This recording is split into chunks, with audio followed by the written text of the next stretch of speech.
Like mental health, when you're struggling mentally, you got to have those people around you. And I think the same goes for like in what got me down to take this path that I did. And to your point, entrepreneurship isn't for everybody, but I think it's about like also extending it further to say, you know, that this is like the end of a chapter and it's time to start a new chapter. And you got to figure out what that new chapter looks like before the old chapter's the last one. Yeah.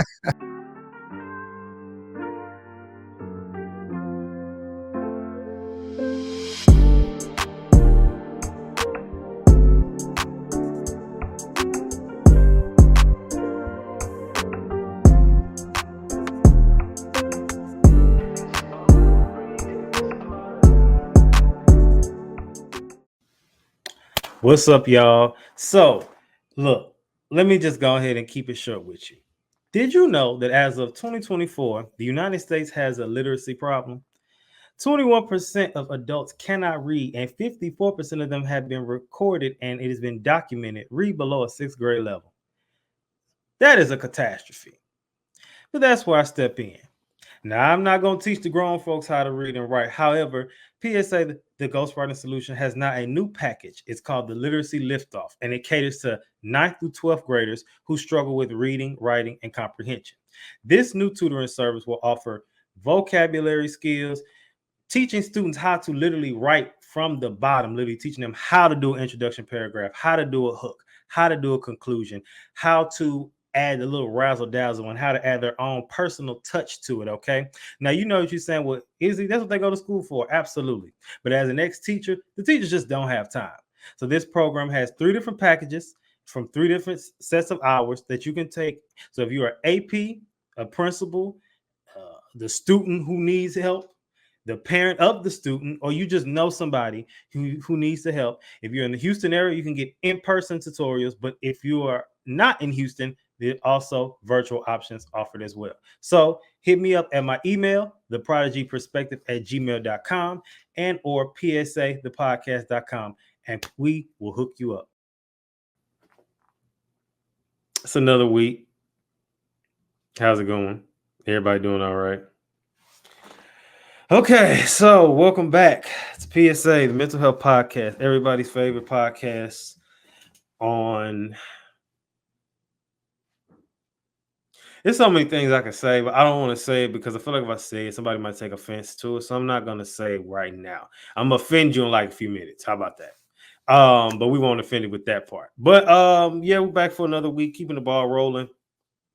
Just trying to get some things done, to get some things accomplished, and just throwing it back out there. You know, we are now have transitioned officially. We said we were doing it with PSA, the ghostwriting solution, but now I can officially say it that we have officially transitioned into technical writing. So now for you, any technical writing needs that you may need, any brochures, especially in the education sector, but you know, any brochures you may need, any how-to guides you need to have done, any manuals you need to have done, hit us up. We can make that happen, and we'll have it done. Of course, have a deadline for it, and we'll try to have to get the budget together, and we'll do it that way. And we also do copywriting for social media, those in the mental health and wellness space. We have that going too. So for those who may need that, hit me up. We can make it happen. All right, now let's get to this week's topic for the day. So now, before we get into that, I just have to throw in there, because when you invest in yourself, there's a benefit. There's bigger benefits down the road. Now, there are different ways to invest in yourself. We're going to briefly talk about financial today, but that's not really where we're going with that. We're also mainly talking about as far as mental health wise. But let's get into this week's meme. It says, y'all invest in everything except the stuff you need to really invest in. Inspirations come from a few different things. So the first inspiration actually comes from, where'd it go? Comes from the Invest Fest. This is in Atlanta. It's like a podcasting. They have financial like podcasters and just people in the financial space as well, but it's mainly a lot for podcasters, and it's a great place to network. And I keep saying, see, I'm not invested in myself, so I'm holding myself accountable, because I always say I'm gonna go to these little conventions, and I always travel a lot. So it's like, why not travel and actually go get some, 2 birds with 1 stone, and go to these places and go to these different events that you need to go into and invest in. Because even if it's not, even if you don't necessarily learn nothing from the courses and things provided, networking is the biggest investment to me. So I feel as though I wish that I need to do that moving forward, and I'm holding myself accountable, and I hope y'all hold me accountable as well. And also, Proverbs 13:11, it says, wealth gained hastily will dwindle, but whoever gains little by little will increase it. So keep that in mind too, because a lot of times we think we got to get a whole bunch at once, but if you just do little things over time, it also brings a great result as well. All right, now let's jump into the next segment for today, which is happy hour. Now, quick little rant for today. I won't be too long, but it kind of aligns with what we're talking about too. A lot of people fear change.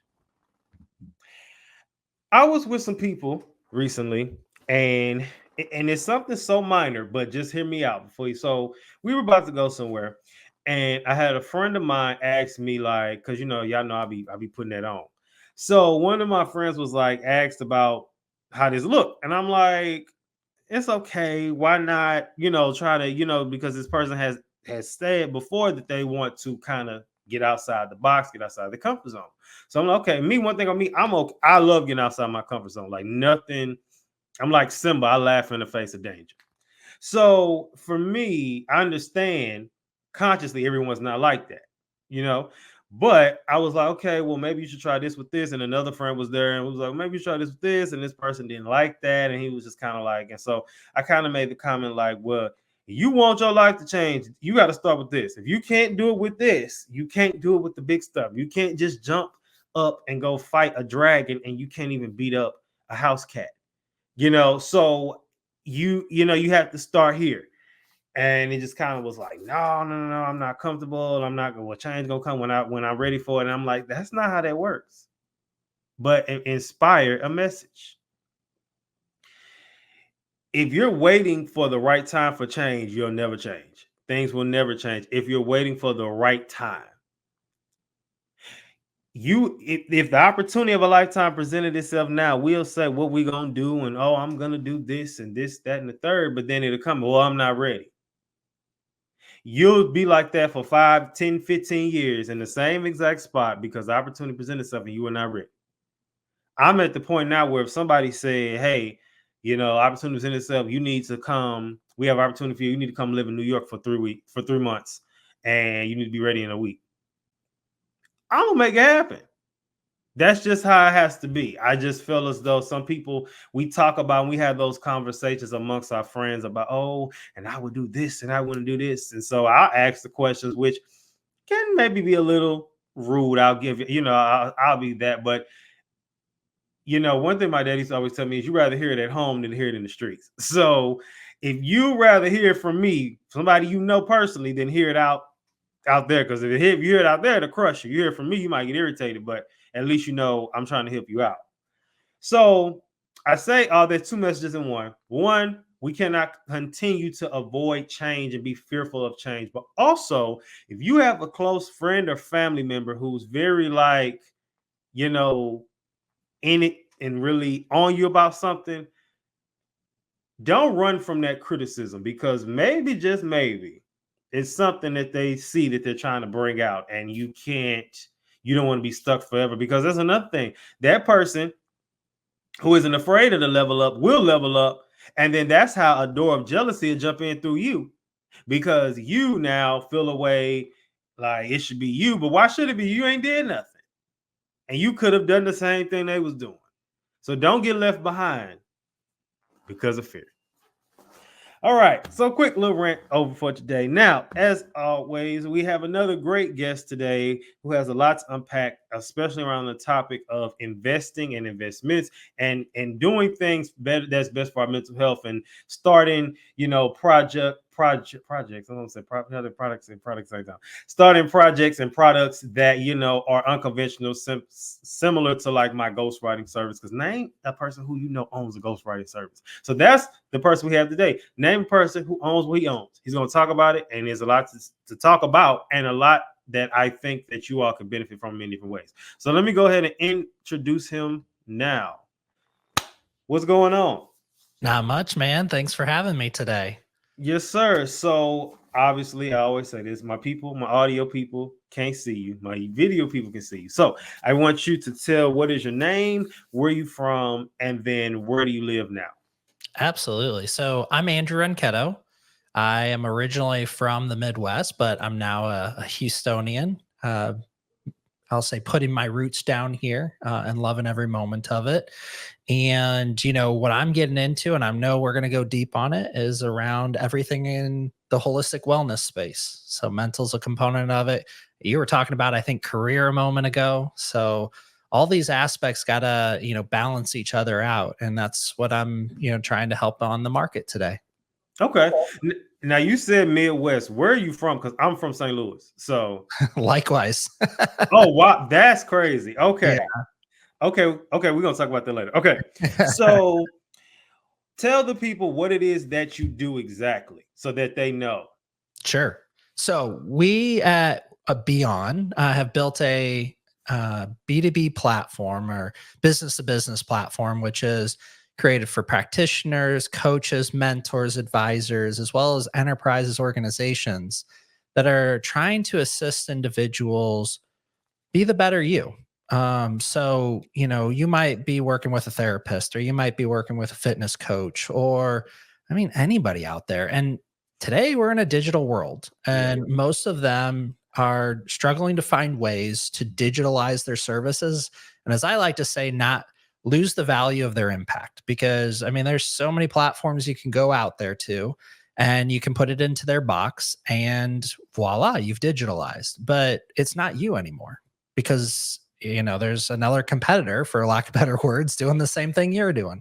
And Yeah. so what we built with Beyond is this capability for all those individuals who have this value that people are buying into. You're a therapist or, like I said, a nutritionist, and they're looking to digitalize that value in a way that keeps them at the center from a IP perspective or intellectual property and helps the individual because ultimately that's what they want to do. They want to help you. And so we're creating a means for that to happen different than what I would say you experience today and the tens of thousands of apps out there, or even more lately, probably the hundreds of thousands of AI apps out there pushing AI coaching and whatnot. And what we're trying to do is bring back the relationships, bring back the value that you as a practitioner provide, and making sure that we help the individual in all the different aspects of their life.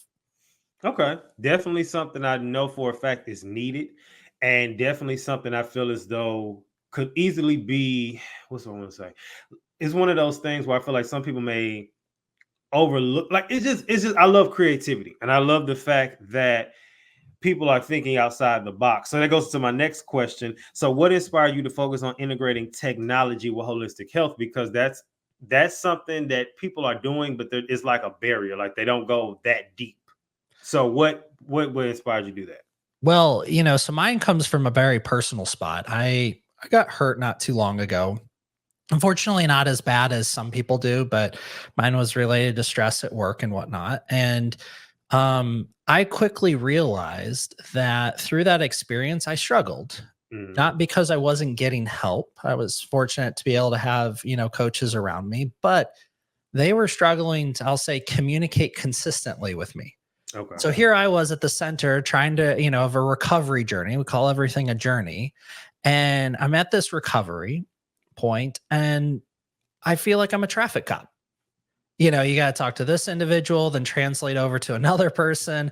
And all of a sudden, instead of focusing on getting better, I'm spending more time trying to dissect what they're telling me and figure out how to communicate that to the next person, all the while not really being sure if I got it correct. And so for me, this is a very personal thing. And everybody, I think, has a journey like that or an experience like that that we're like, man, I wish. Yeah. And what we're trying to do here is recognize not just those events occur and that's the moment you need to engage, but that life as itself is this ebbs and flows of tons of journeys. Some are very active and in our face, like if you're career oriented at the moment. Yeah. Others, maybe, because you're career oriented, you're not ready to have a family. So it's on the back burner, but it's still a journey that's there. So recognizing all of these different aspects of who you are and what journeys there are is a key thing for us from a platform perspective, because we're bringing it from the subconscious to the conscious. And then secondly, from there, we're helping you prioritize it. So you're like, yeah, I'm in a good spot. I want to focus on the career. I want to go to New York City and drop everything for 3 months and just, blaze trails. Why not? Well, there's probably no repercussions for that. And the idea here is you're consciously being able to look at all the trade-offs you're doing as a result of making that key decision in your life, which could fundamentally change it, make it better, have you explore things you never have before. So we're trying to merge technology into these experiences, but also recognize that it's not going to create the experience for you. So that's a big thing for us. I like that because a lot of people feel as though, and even I'm in a ghostwriting community, and a lot of the questions people ask or have said is, will AI replace like things that you mentioned? Will it replace writers? No, you have to partner with it. And that's what people don't understand. And I use the analogy, I said it's like Batman and the utility belt. The utility belt is great, but Batman still has to work it. So you have to know how to use it, how to work it. So I think that that's good that you're saying we're kind of partnering with technology versus like running from it. And Yes. yeah. Well, and I love something you talked about there too. And we talk about it a little bit differently, especially within the age of AI, so to say. We talk about AI needing to supplement, being Yeah. a big word there, and needing to be intentional. So Yeah. I know I'm probably like everybody else listening to this. I'm tired of the AI chatbot telling me what I need to do. Yeah. Yeah. But it doesn't mean what it's telling us is bad information or unhelpful information. It's just, to your point, what do we do with it? And so that's where the intentionality needs to come in. And when we think about our journeys, how can it help us really get deeper into those journeys? And that's the things we're excited about with it. We haven't fully put it in yet because there's some other things we're getting after that I think come back to you as an individual. And I'll love to share that here in a bit. But that's the way we look at technology. It's got to be intentional and it needs to be supportive. Right. But and it needs right intentional supportive. And even with that, it was a situation where I had a bill with an app and it went a little over. And I remember asking them for an extension because it had an AI response. And the AI was like, well, based on the rules, we can't extend it. Woo-woo. It's like, okay, no, I need to talk to somebody. So I ended up finding a way to get a hold of a physical person and they were able to extend it. But that even right there goes to show you we still need people. So people are still needed. And, I mean, iRobot, I've talked about that on this podcast before. And, I have my views of things happening, in the future. But right now, let's just kind of go along with it. Okay, so next question. So before founding Beyond, you had a successful career in launching enterprise digital products. So did your experience in the tech industry influence your approach that you have now? Well, I mean, I think fundamentally in every way, shape, and form. So I think a lot of times when companies are starting off, they don't focus on some of the key things that are paramount for success. We kind of rush into, I've got this great idea, people will buy and spend millions on it, and I'll be a billionaire after the fact. And I think one of the things that makes that possible, and people talk about this, but I don't know that it fully lands, is operations. Yeah. Like, I'm sure you can appreciate it running a podcast, getting a business off the ground, that the more technology you include, the more people you include, all of that comes down to how efficient is your operations. Do you spend more time working on building the business or spend time on running the business? And so some of those things I've pulled out of that experience begins with, how do you put a foundational layer of operations in that allows you to be efficient for where you are? Because you got to recognize you can't spend money on everything. You don't have that type of money coming in. But two, can scale with you. So I was talking about this with another podcaster about the idea that you gotta like pick a platform. It's like, do Google or do Microsoft or do Salesforce, but don't do them all. Right. We'll do it all. Because you're gonna spend so much money doing that and then integrate off of it. So like, you might love tool XYZ, but it doesn't go into that base. So find tool ABC that does, because again, it's going to pay dividends in the end. And I don't think enough companies do that when they're starting off. They're like, we'll get to it later. It's like, man, you're never going to get to it. So Right. that's a big thing for me. The other thing for me is, and this is, I think, what really brings it to light for me is I know what it means to scale and look at things from a global perspective. So oftentimes, I see this even as I'm exploring, competitors and other applications that, could be in our space. And it's the experience is completely disjointed. So you Yeah. you get the app and it does one thing, and then you go on the web and it does another, but then you're on the web on the mobile and it's totally different. And you're like, okay, well, what am I supposed to do where? And that's Yeah. kind of creating the same problem that we're trying to solve as a company. Because one of the things, that everybody struggles with, especially if you're working with a coach, is maybe they're emailing you and texting you and chatting with you on WhatsApp and sending you files on Google. And I mean, the list goes on. Using Calendly for scheduling meetings. I mean, dot, dot, dot, the list goes on and on. You're like, oh man, where did they say that was? So Mhm. this whole idea of just efficient operations is both for yourself, for your clients to improve the user experience, but also the scaling aspect of what it means to put the right technologies in place, or things that really come from my background that we've built into Beyond.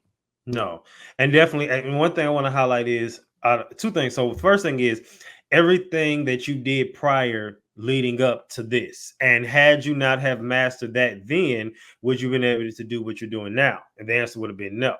But since you were able to, and I think sometimes we as people we despise small beginnings, and we don't realize that a lot of stuff is really setting you up for your future. Who would have thought working at a summer camp 1 year with kids will have led to me being in education all those years, and then having my own ghostwriting service, which even how that started from doing the homework of people in college and doing their homework, doing their papers here and there, led and turned to this whole big, future Fortune 500 company. And how did what I'm saying? Like, it's the little things that lead to the big things, but also Absolutely. something else that you highlighted that I really liked is you named all of the operations and the technology and Google and Microsoft and all of that. But what I mainly heard was don't allow yourself to get overwhelmed, because some people Yes. will, and that's why a lot of people don't start businesses, because don't take that leap because they feel overwhelmed. It's just too much for them at once. And like, okay, I'm gonna just stay here. And it's crazy because it even goes along with the conversation I had earlier about the fear of change, because so many people would just be like, it's too much. I just can't do it. And people don't know how to break it down into little chunks. So we'll even get into that as we go along. But I just wanted to highlight that off of what you said, because you said a lot of good stuff. Okay. One definition, I usually always do definitions. I only have one definition for today. So when you hear the word invest, what's the first thing that comes to mind? For me and people. Okay. Okay. That might surprise you. I'm not sure which way you're going with this, but Listen, there's no right or wrong answer, but it's funny because this aligns, because there's several definitions before this discussion today. I got the definition that says invest means to buy something whose usefulness will repay the cost. So that can align with people, not you buying people, but just had to throw that out there. All right, now let's go to the next segment, which is what does this have to do with mental health? And as we know in this segment, that's where we kind of talk about how this topic aligns, in case somebody may be a little confused. So, how does your personal philosophy on wellness and mental health inform the way you develop products? well, I think it is foundational to the way we're building the product and the Yeah. platform, because one, it's a key dimension to holistic wellness, mental health, how it interrelates to everything else going on in your life, like we talked about earlier, career, the spiritual, I'll say your surroundings, financial. I could keep going on. All of these points touch on your mental health and vice versa. And we need to be able to recognize that they're tied together. So looking at mental health in a vacuum to all these other dimensions of who you are or what you're trying to go after can actually be harmful to you. Okay. Okay. So then let me ask this, and this is just personal, but can you share for us how do your perspective on why investing in your mental health, whether through beyond, whether it just be by going to therapy, whether it just be by shutting your phone off and going to your room, why do you think it's crucial in today's fast-paced world? Because I think there's, and this comes from experience, I think there's a need to disconnect. I actually included, we built something in the platform simply called digital detox. Okay. Because I think there's so much that we're so tied to our phone at the table with our friends, to social media, to work, that we lose ourselves in it. And I think that's very taxing on the brain. And it needs a moment to reset beyond just the, hopefully 8 hours of sleep you get at night, but Right. just the time you're sleeping at night. And, the moment you wake up, you're instantly glued to it again. So for me, mental health is foundational to a lot of things that are happening in your life. And being able to uh, focus on it, and then it's different for everybody as well, but being able to focus on it is critical. So if it helps to journal more. Right. If it helps to put the phone away, put the phone away. If it helps to listen to music. I mean, there's so many different ways that you can help de-stress, reset, and a minute of it could be enough to get you through the rest of the day. But it's kind Mhm. of creating the self-awareness that you need these moments to really be the best you. And I think a lot of this comes down to how you're mentally ready, and then of course physically ready to go seize the opportunity. Definitely, definitely. So now I have a few um, statistics and things I'm going to read through that how this aligns with mental health. So the first one is preventing long-term mental health issues. It says numerous studies, including those from the American Psychological Association, emphasize the importance of early mental health intervention. Investing in mental health, whether through therapy, wellness programs, or self care tools, can prevent the escalation of issues like anxiety, depression, and stress, which are particularly prevalent among young men. So, this can ensure it can address issues earlier and reduce the long term consequences. And the second one is improving resilience and coping skills. The National Institution of Mental Health highlights the resilience and effective coping mechanisms are critical for managing stress and preventing mental health disorders. Investing in mental health tools and services such as cognitive behavioral therapy or resilience training programs can equip young men with the skills needed to handle life challenges more effectively.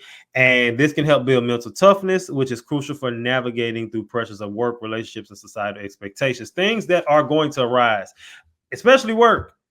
And that's why a lot of people have just quit. Some people I know, which where I'm at in life, I say I want to make decisions that benefit me for the long run, not hurt me in the long run. And I've seen situations where people have, me, I'm all for mental health. So if you don't want to go to work today, don't go to work. Somebody needs to hear that. There's a message for somebody. I don't know who needs to hear this. Don't go to work today. You wasn't feeling it no way. You was listening to this podcast early in the morning. This could be the day it dropped. This could be 3 years from now. You heard it and you say, you know what? I'm not going today. Because there are people who have just quit jobs and they did it for their mental health, and they thought money was going to come from here, there, and everywhere because they just knew this was coming and that was coming, but they didn't plan on their car going out, or they didn't plan on what else happened. They thought this bill was going to come through, this check was going to come through, and all of a sudden, oh, we got the number wrong, so that's not for you. And it's so many things that you planned on, and it's like, I don't know where was going with this with one way, but I'm going another way now with saying stop spending money you don't have. I don't know who needs to hear that. Stop spending money you don't have, because we've all done it. But many people view mental health as like I can cut costs here. I think people will maybe think they'll say stuff like, "Oh, you know what? I'm tired. You made the comment about 8 hours of sleep. I'll only get 4 hours." And of course, it happens sometimes. But when you make a habit of that, you're what's the word I want to say? You're hurting yourself. Just simply, you're hurting yourself. I don't need to go to therapy. I'm fine. I'll talk to my friends about it. Okay, I'm all for venting, but a lot of your friends think like you. And a lot of your friends will encourage you to do some BS you know you don't need to be doing. So just keep that in mind too.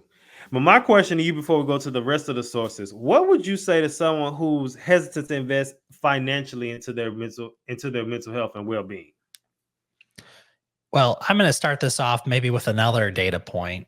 This is a big challenge in the US, especially. Hmm. You know, if you go to Europe, I think their view on wellness is very different than ours. And even if you go to Asia, same thing. But in the US, there's a real challenge here for us to accept help from others. One. So if you're Yeah. not even willing to accept help, excuse me, and health, I guess. But if you're not even willing to accept help, then getting to the next point of saying, I'm going to invest in it and put money on it, I think is that much harder for you Mm. because you're not even valuing the potential of what can come out of it. And I'll be honest, I was there as well at one point. So, you know, it's taken me some time to get out of that myself. But I have also found that, you know, even with having a significant other and having family and friends, all these people that I can rely on, sometimes you just need that other person who's like totally disconnected about from it all and can almost help you work through it. All the BS like you were talking about, because Yeah. there are moments where you're maybe not just ready to talk about it with your spouse. And you know, I'm not suggesting that should build up over time, but like, Yeah. you know, you should have open communications and all of that. But sometimes you need the ability to process it. So if you're talking about investing, it's about investing in you. And if you want to be the best you need to think about what it costs. And, you know, monetarily is one of those options, but what it costs not to invest in you. Mm. Like, flip it around and say, what's the opportunity cost? Not just what's the cost because I gotta put money down, but, you know, if you explode at work, well, that Mhm. could be a lot more costly than going and talking with somebody. Yeah, I've heard people say dealing with like stressful and work environments, and they told me things. Everybody tells me everything, and they was just like, I've started having dreams at night of just coming in and strangling people. I said, oh well, that to me, and then there was a one job I worked at many years ago when I was before I was a teacher, a SPED teacher's assistant when I worked with SPED. And so I was in the high functioning, and then there was another class. It was the low functioning SPED students, and it was the high function. So the low functioning SPED students was one teacher. She was a TA. She took off regularly. You only get 10 days, but it got to the point where they were surprised if she came, and she would call in almost every morning, like, I can't do it today, like every day. I'd rather you do that only because at least you still have a job, because it takes a lot to get fired. Again, I don't know who needs to hear that. And I'm not encouraging people to just be terrible workers. But what I'm saying is it takes a lot to get fired. They have to create a paper trail and all that good stuff. So it takes a minute. So I'd rather you just have a bad reputation at a job that you're going to leave anyway, especially if you're in education, because school year ends in May or June. It's going to be over anyway. Just don't go back. Versus, a job where it's, just year round, So keep that in mind too. All right, now let's get to the next point. So perfect timing, right? The third one is enhancing work-life balance and productivity. Research from World Health Organization shows that mental health is closely linked to productivity and overall job performance.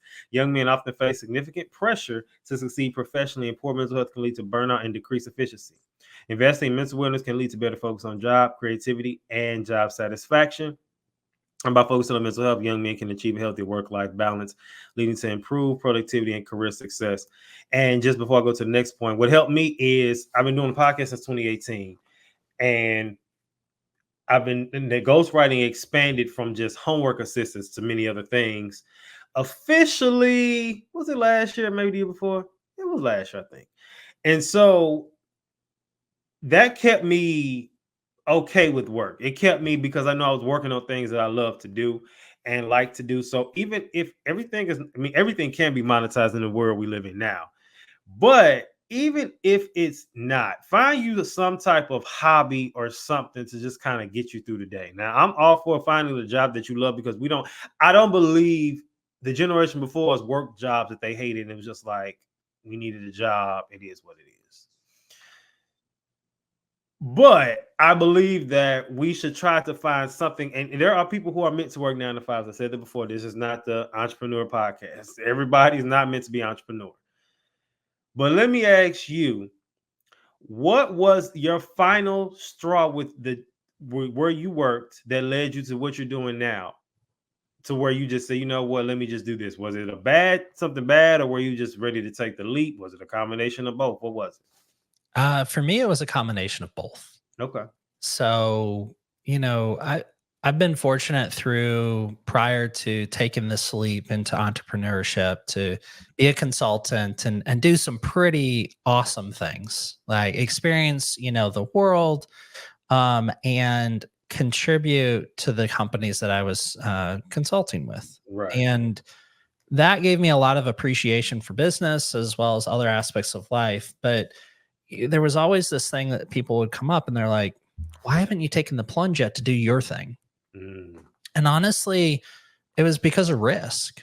Like I didn't, even though I was willing to like go all out for my clients, like when it came to that moment for me, I was like, oh, let's dial it back a notch. Yeah. And I could never figure out why that always was the case. I still kind of think about it, but I think it influences, it's probably part of my instinct and the way my gut works, It's just the way I kind of function is I felt like the risk was finally mitigated a little bit or enough that I was ready to.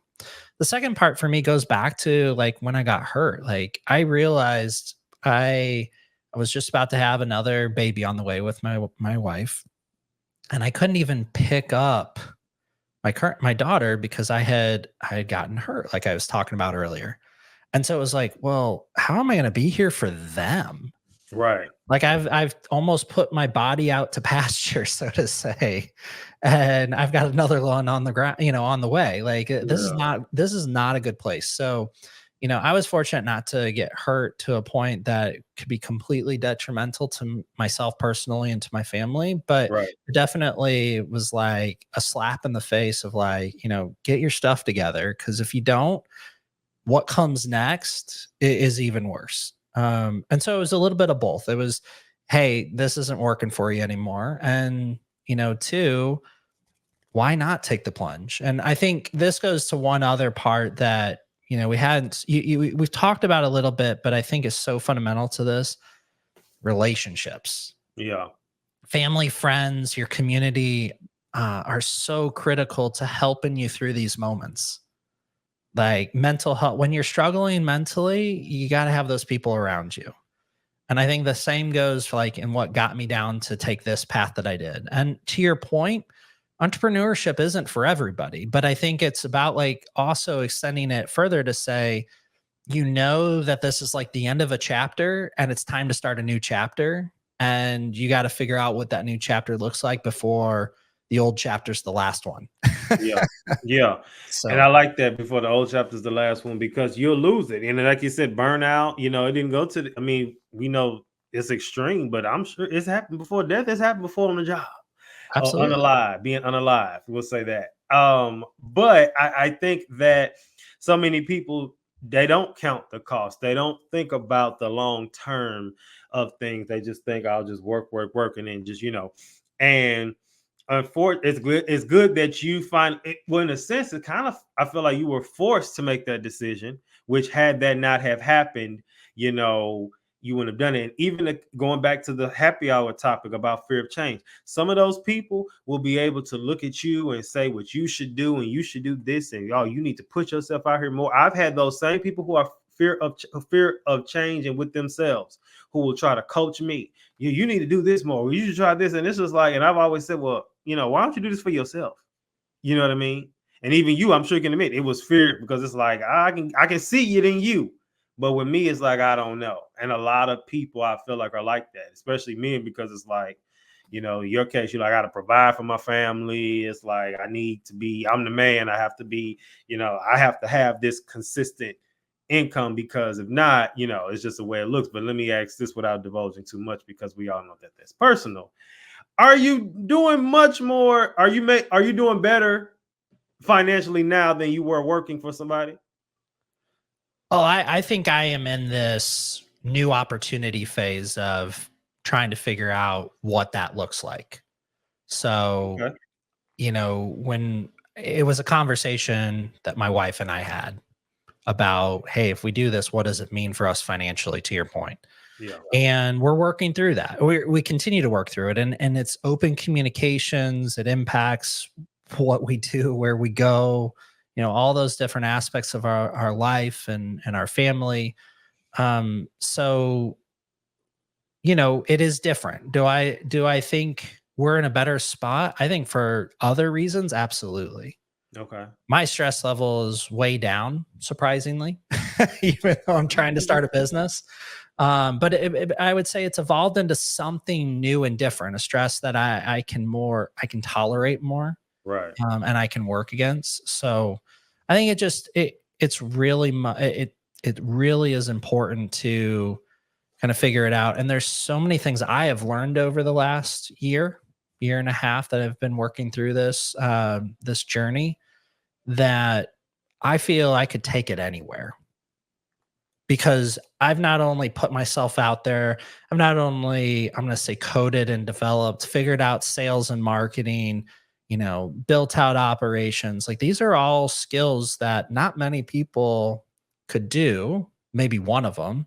And Right. as an entrepreneur, in my case, I'm spanning the whole spectrum.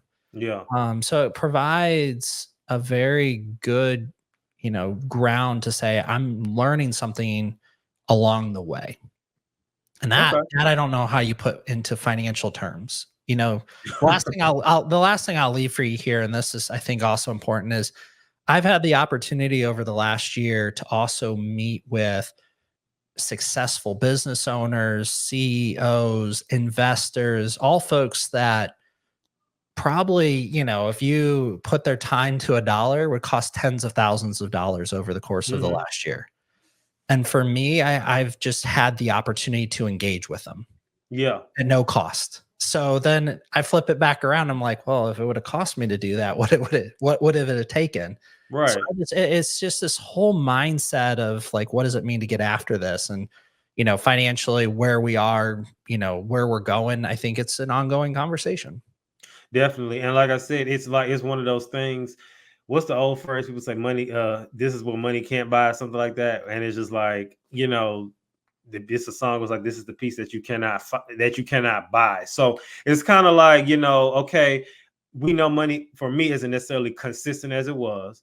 I'm not broke, still making money, not as consistent as I would like it, but I don't have to, I'm not stressed out, because what would it be if you have this working for $1 million company making hundreds of thousands of dollars, but you hate it, you're stressed out, you got chest pains, you can't sleep. Like, it's just, you were supposed to live till you were 85. Now, if the way you're going, you might be happy to make it to 60. So it's just like, it's just so many things where it's like, it's just a whole lot better. So Yep. good for you. Keep doing it. And like I said, that's a message for somebody today, because even with that, the whole concept of, everybody, you're not going to necessarily start this business and make all the money you want to make right away. You might go from making, I know from experience, you might go from making a guaranteed 4,000 a month to now you may make, and I'm speaking really for me, you might have had a month where you made 6K. You might have had a month you made 8K. But then what happens when you had that month you only made 1,500? Then what? And that's something you have to get used to, and that's definitely an adjustment. And that's why, like, especially when I go on trips with my friends who all have jobs, and I'm like, where y'all money at? Because y'all got consistent money. You can spread a little $200 for the little spot. So for me, it's just funny because I can get frustrated, but I have to understand they didn't do what you did. Yep. So they don't see, like, we really take those guaranteed jobs for those guaranteed checks for granted. And I definitely say I was one of them that took it for granted once leaving, to see, dang, like, I took this for granted. And, so that's something to keep in mind. Good stuff.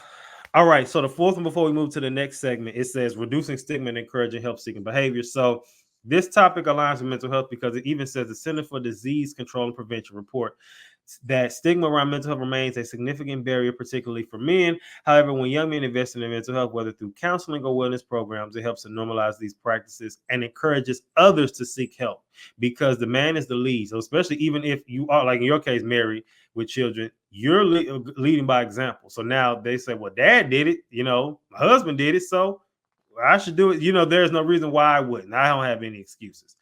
So let me ask this before we move to the final segment. So can you give us an overview of how personalized wellness strategies differ from traditional approaches, and why they might justify the additional investment? Yeah, absolutely. I mean, if somebody can point to me that the traditional approaches are working at scale, I mean, then okay, we can move on from the topic. But in my belief, I don't think they are. We see a lot of situations where insurance is failing us. Yeah. Um, Hospital systems are failing us. People can't get even access to support and help, even when it's being trying to give away for free.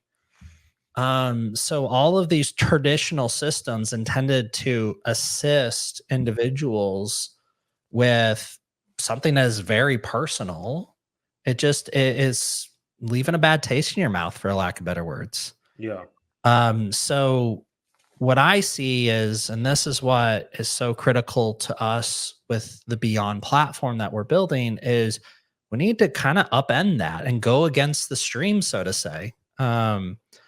That is part of our challenge. I think we're not looking to monetize your data, Right. which very much from a traditional perspective they do. Like, how can I bolt it onto this, bolt it onto that, and reduce the number of payments I make on you? Yeah. Like, well, wait a second. Or an individual looking behind a computer screen, saying, well, you should get 8 weeks of treatment, and this person gets 6 weeks. And they're like, well, you never even met them. You never even talked to them. Like, so all the controls moving away from the individual, away from the practitioners and the coaches and the mentors that are literally sitting right next to you, Right. to some arbitrary arm out in the sky saying, here's how much I'm going to give you. So traditional is broken, in my opinion. The personalized aspect of this, I think, is where there's an opportunity for technology in a healthy way, or in a healthy relationship with you, to assist. The reality is we're going 1,000 miles an hour. Everybody is unique, and that is a good thing. I mean, what you need and what I need and what we need at particular points in our life are not the same. Yeah. We learn at different speeds. We grow at different speeds. Like, it's all different. And what technology enables us to do is apply a hyper focused experience to an individual. It doesn't mean we were talking about it earlier. It doesn't mean we get rid of the human relationship and the engagement there, but we do start to look to say, how can we evolve it and Right. use technology to support that? So when you're talking with your primary care doctor, if you have the ability, if they have, let me flip it around from their side for a second. If they have the ability before they come in and see you to understand how things have been going over the last month or since the last time you talked with them, when they come in the room, the first question isn't going to be, how you doing? Right. It's going to be, well, hey, I saw, hopefully it is. It's, hey, I saw these things that you were sharing with me, because you're sharing them with me, not because I had you fill out a form and do a survey, but you're sharing it with me on a regular basis. I saw these things that you were struggling with. Should we talk about some of them? Right. And whether it's a 15-minute conversation or an hour long, however long you have with that individual, no longer is 2/3 of it being taken up trying to figure out what happened. Yeah. And so technology can help with those types of things. And I think that's where we start to focus on hyper personalized, wellness and mental health and holistic wellness, because it can support us in different ways for each one of these dimensions of who we are. And we need to think about that as a way forward, because what we're doing right now is only leading us down a darker path. Yeah. Definitely, definitely. I definitely can see that. And again, it just kind of aligns with, instead of running from it, we can use it to cut down timing, but still not use it to supplement caring about people. Because a lot of things is that a lot of these methods that are used are to cut down on time and just to, like, we don't care about the people. We just need the Well, day. I fundamentally believe there's not a practitioner or coach and advisor out there who truly cares that says, I'm going to reduce my patient care so I can make, $10 million instead of three. Like, it's just like, I think there are enough of those types of, yeah, there are bad apples. There's bad apples and everything. But the point being is, they struggle being on the other side. Like, I was listening to a report this morning where they literally are talking about how, like, therapists struggle with insurance companies because for them to get paid, it could take a year. Now, you were just talking about like the ebbs and flows of money coming in. Well, the same goes for them. Like, if they don't get paid and they got to fight it, I mean, it could be hours upon hours instead of, whatever the hourly rate average is for a therapist. Now it's, 30x less than that because most of their time was spent trying to get the insurance to pay for something. Yeah. And it's because they wanted to offer the service, they wanted to focus on their people, but there's just other roadblocks that we're creating today to focus on the bottom line. Right. And that's funny because this actually correlates with the next segment, which is I challenge that. And this segment is used to challenge what we're talking about today. And to piggyback off that conversation, that is why I believe so many therapists, counselors, psychologists are influencers. They have YouTube channels. They have, because first of all, we live in a world, even in my background is education, but coming from education, even teachers, there are teachers that still have several things going on, whether they do have another business. And back in the day, if you were a therapist, a counselor, teacher, that was it, And in today's world, you need several jobs. And I'm still an advocate for having several streams of income. But to piggyback on what you're saying, they have to have another stream of income, because if these companies don't really care, and they're, like you said, it may be delayed, well, how they get paid and when they get paid, it just turns it into a whole big old just situation where now this therapist then took that leap of faith, and she didn't risk it all, or he didn't risk it all to do it full time, and he has to pay some big astronomical price, or he has to care about the people and get them a cheaper rate, but then he can't pay his bills. So it's definitely something to think about. And that's definitely something to keep in mind. So let's ask this, goes to my next good question. For those on a budget, what advice do you give on prioritizing mental health investments, and where should they focus their resources first? Well, I'm going to say this. I'm not an expert here, for one. And this goes back to my philosophy. It's unique for everybody, but I'm not going to use all those caveats to say, like, hey, don't, this is what you should do. Here's what I think is important. If you've ever heard of Maslow's hierarchy of needs, Yeah. I believe we got to focus on that foundational layer. You got to find the things where you have shelter, where you can eat, where you can, focus on you. So then you can and I'm going to say, in some ways, the physical items first to help us survive, and then, move on to some of the other dimensions. And it doesn't mean you have to pay into all of those. So I'm going to do a shout out to a guy here in the Houston community called Joey Sanchez. He is awesome. And he started something called Cup of Joey. And my shout out to him is because what he's doing with Cup of Joey is bringing together like-minded people that have a purpose in life, which we all do. Right. Just to have a cup of coffee and talk and share. And, a lot of entrepreneurs show up. I'm one of those. I've kind of come into that. But I also have seen students there. I've seen mentors and investors. I mean, I've seen all walks of life, folks that have a solid career, just about to retire. I mean, the list goes on. And that is one of those events where I actually get to reset. Mhm. He's helping me reset mentally, and he's not doing it's not costing anything to make it happen. And so my point to bringing this up and doing the shout out is because it is important to still go after these things. Sometimes you have to think about how you go after them differently, especially if you're budget conscious or budget tight, because you don't want to lose yourself in it. And I recognize it's hard. And sometimes you just got to find unique ways of going about it. Yeah. Yeah, definitely, definitely. You know, I got a few points here. We don't have too many for this segment, but I knew that they talk about financial barriers and with mental health.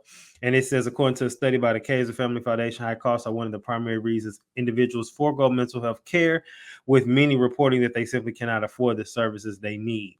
So, with your app and what you're doing and the foundation, what is the difference financially compared to the traditional means? Yeah, so we are, I will say, actively working through that.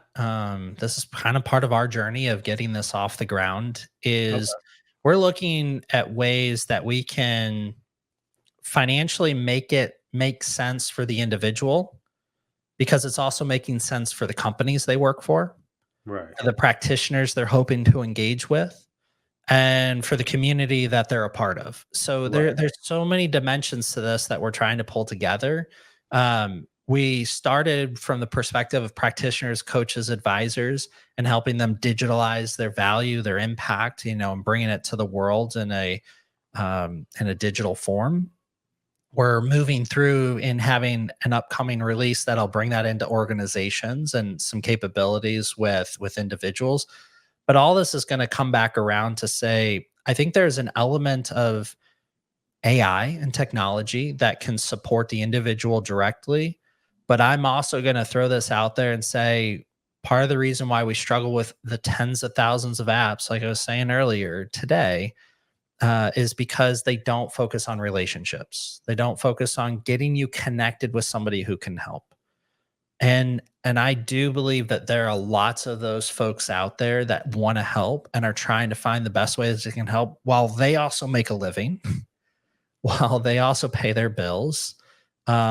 Because for them, the help aspect of it, or be a part of your life and helping you have that ding yourself, is more important to them than anything else. That's why they're doing what they're doing. And I think we just need to help support the growth of those relationships and the creation of those relationships, both in an immediate point in time when somebody needs it, as well as over, as I'll say, a lifelong, relationship. Definitely. So now another challenge I'm gonna ask, just because this is the challenge that section, we gotta kind of keep it spicy. So in general, we've seen mental health become more of a, not as taboo, still a little taboo, certain communities, especially amongst men. It's becoming a little more open, though, we'll say that. But people are still skeptical. And people are skeptical about the effectiveness of mental health interventions.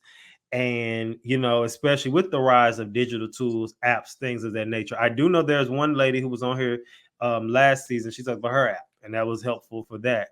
What would be your comment to somebody who may be skeptical of the Beyond app and as far as its effectiveness on how it can help change the game? You've already pointed out several things that you want to fix, which is great. That I'll say that's great because you've highlighted this is an area, you have a niche. This is an area that I don't like. People don't care. They just want to charge you money and they just want to do go off data. What would be your response to somebody who's being skeptical of your app working? Well, I think in addition to the fact, like I said, not monetizing your data, I think there are a few things that really set us apart. One, we put the individual at the center of the conversation. So, in addition to not monetizing you, you own all your data. And I find we can talk about the legality aspects of that, but let's step it back into what we talk about it in a very basic, primal way. We mean that anything a practitioner collects on you is yours. Okay. Like, you can literally shut them off and say, sorry, you don't have any more access to this. That doesn't exist anywhere else today. And we don't need to wait for Web 3.0 for that to come along. Not that I'm dinging Web 3.0 and all of that, but I think we can do it with today's technology. It requires companies to focus on it. The Okay. second part of it is because you have that control of your data, you can also bring other people into the conversation that otherwise you wouldn't have been able to. Okay. That also includes like maybe you're working with a practitioner, it's not working out. Well, instead of losing all of that progress you made with even in a short period of time, one, you get to keep it so you don't lose access to it. Two, you could bring it to the next practitioner.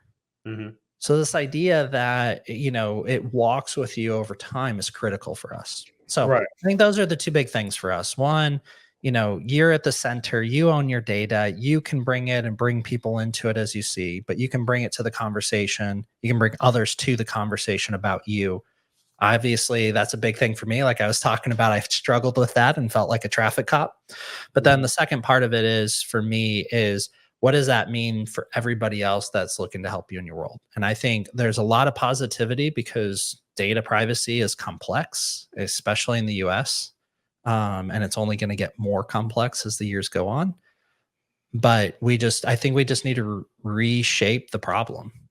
And part of that for us is I think where our unique value is how we're focused on the individual.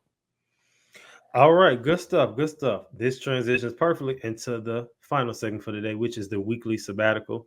And this is the time we kind of reflect and kind of bring everything home. So before we go any further, I just have to ask.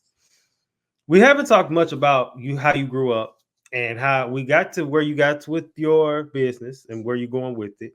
And that's great. We talked about how your career was. How was your mental health like as a child, if you can recall? That's a hard one. Really? Okay.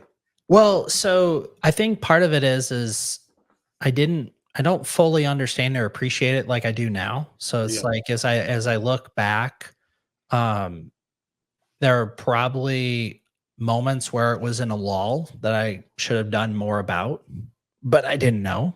Yeah. I think we as a society have learned a lot over the last 20 years Yeah. to start recognizing when individuals are struggling, even when children are struggling, that those types of things will help. I think one of the things that I remember as you're talking about this, I would say I was happy, Mm.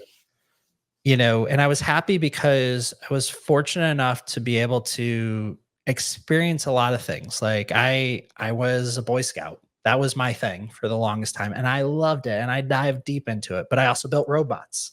That was Right. also my thing. And Legos. And I swam for a little bit. And the list goes on and on. I just got to experience things that helped me thrive as an individual. And I want to say that the undertone or current there is I was happy. Sure, there are ups and downs in that, but I think it helped me figure out who I was.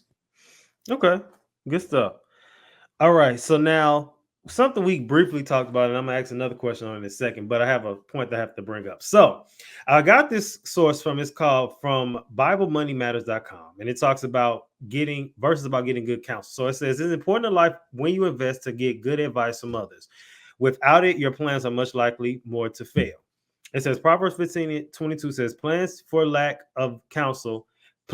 for lack of counsel, but with many advisors, they succeed. So let me ask you a question about your counseling, who you with. You talked about relationships earlier. You talked about your wife. You talked about, the team that you have. Why do you think it is important to build a good team, especially as an entrepreneur? Well, because I think that's everything, truthfully.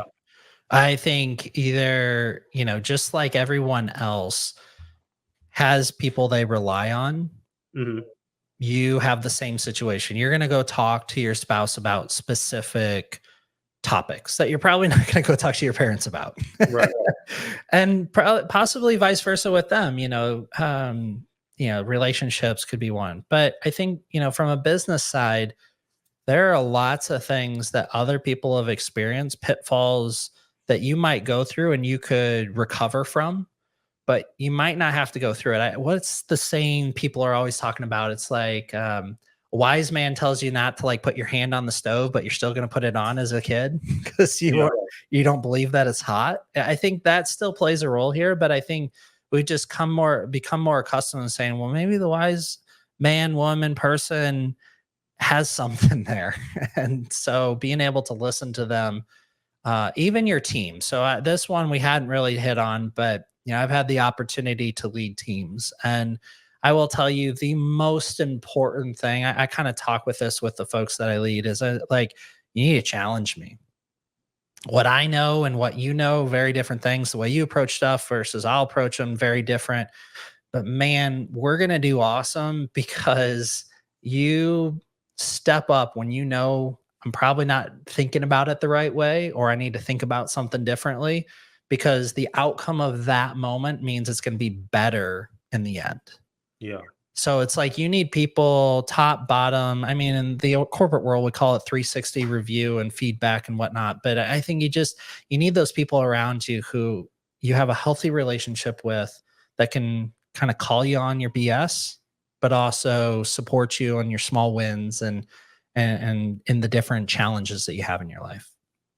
I think that's the team. Yeah, for sure. So now this is another one. So as someone who's led global teams and driven innovation and wellness, as you've done, with that, we need somebody to call you out. And this might be a short question, but what are some of the biggest challenges you faced in these experiences? I think it's finding some degree of traction. Um, it is a very um, diluted or populated environment, and we are all running 1,000 miles an hour.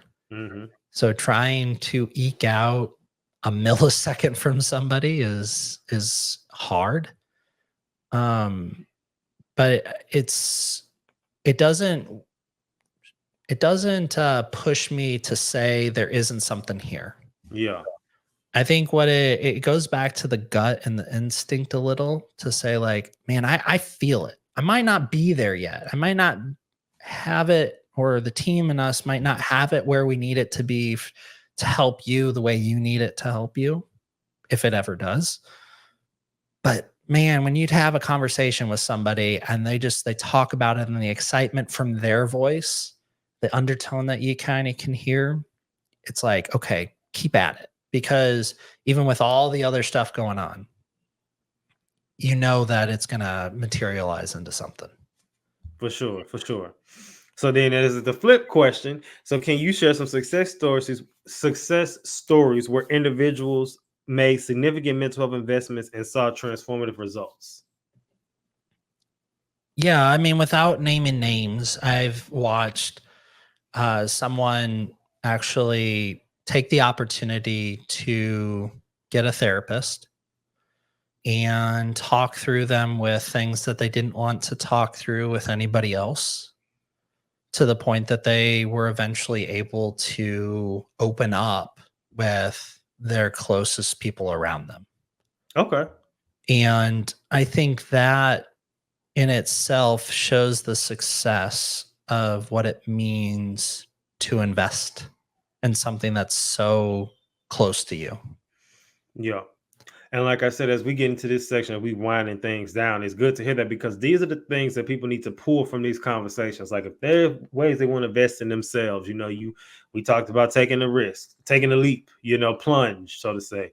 We talked about getting into a therapist, getting to therapist. Like I said, this isn't the financial investment. We'll have somebody for that later, but taking that risk, taking those leaps, not being afraid of the thing is, even with the whole job thing, like granted, the job market is terrible, but if you do take the plunge and you have to go back to work, so be it.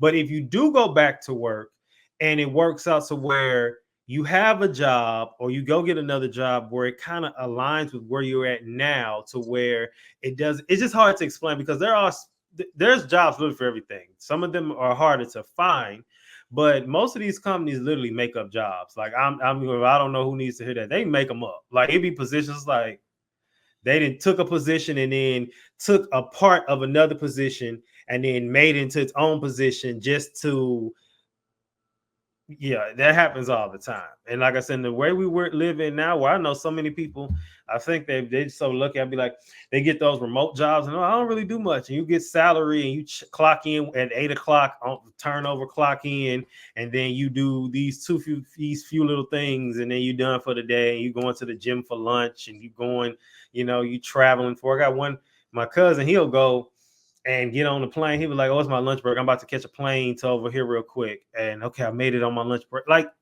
even though I don't really do much. So they exist, but you just gotta find them. So my last question for today. So suppose someone is considering significant investment in their mental health, such as therapy, wellness program, a premium app, things of that. What are the key questions they should ask themselves before committing? I think one of the first ones is, and I'm going to talk about commitment being like a long-term commitment. Right. But I think one of the first ones is to take the plunge and reflect. Mm-hmm. So, like, did you enjoy the conversation you had with the individual you're talking with? Mm-hmm. Or was the app really starting to help you in one way or another? Before you get so mentally into it that you realize you or feel that you've wasted time on it. I think that's the big question you have to ask yourself is this something I want to keep doing with this particular person? I think the second thing is, what do I want to get out of it? Is it because I am struggling and therefore I need help, but I don't know what I'm struggling with, or I don't know what it is I need help on? And then the last one for me is, what do I want to get out of this? Like, and I don't mean this from the perspective of it has to be an absolute that I no longer have any stress, or something crazy like where you just can't achieve it, but something that says like, maybe I want to learn something about myself I didn't know. Yeah. And just think about those things. Like, you notice as I'm kind of talking about it, it's all about reflection on you. Mm-hmm. But I think those are key items. Can you enjoy it? What do you want to get out of it? And what are the things that you're trying to work on? Right. Okay. All right. Good stuff. All right. Let's end off with the question of the challenge for the week. And this is, what are you planning to invest in moving forward? Hopefully something mental health related, because we talked about that. But I mean, if your money ain't right, your mental health ain't right either. So if you want to find a way to start investing into financials, different stocks and things, again, we'll have somebody specifically geared for that soon. So don't worry about that. But I definitely think, as far as for this is a part of planning for your future, so to say, as far as mentally, because it's like with anything else. If you drink, what's something that's bad for you that people drink all the time, and then they be like, "Oh my God, what's wrong with me?" We could say alcohol, that's easy, but I'm thinking, what's something that people overlook? Energy drinks. This is something I've been getting off of, right? So I dibble and dabble here and there, but not like I used to. I was doing them like every day. So when people do them every day, long periods of time, they do things with your heart. And so you see those people who are healthy, ripped in the gym, drop dead. And it comes sometimes it'll come down to those energy drinks, things like that. So it's kind of like with your mental health. If you keep doing these things, and you might not have a mental illness now. Everyone has mental health. Everybody doesn't have mental illness, but it could turn into that and then exacerbate the problem, and then it could just turn into something else. So find ways to invest in your mental health. I suggest everyone goes to therapy. Everyone, I don't feel, has to, and I guess so to say, but I suggest that they do. But one thing you do, you need to take a break from, just take breaks. I really want to take a break from this. Like, for real, I'm on it too much, but we'll be here all day with that. So yeah, anything else you want to plug, add in before we go today? Well, first off, this has been an awesome conversation. So I appreciate it, Izzy. Like, the opportunity to be here to, share with your audience is fantastic. And I appreciate that. Thank you. The other thing I'll leave there is work on yourself. Like, it might sound selfish, but you gotta be a little selfish once in a while. Yeah. Work on yourself. And I hope with some of the exciting new things and features that we're going to be releasing here soon, that we might be able to contribute to what you're working on. So, check us out, follow us on social media, LinkedIn, um, Instagram, and you can even visit our website, beyondplatform.com, to find out more information and what we're doing. Definitely. And all of that stuff will be linked in the description. So you'll be able to add and follow that as needed. And yeah, that's pretty much it. So thank y'all for tuning in. Thank you again for coming. And he's had a great time. See y'all next week. We have another great episode coming.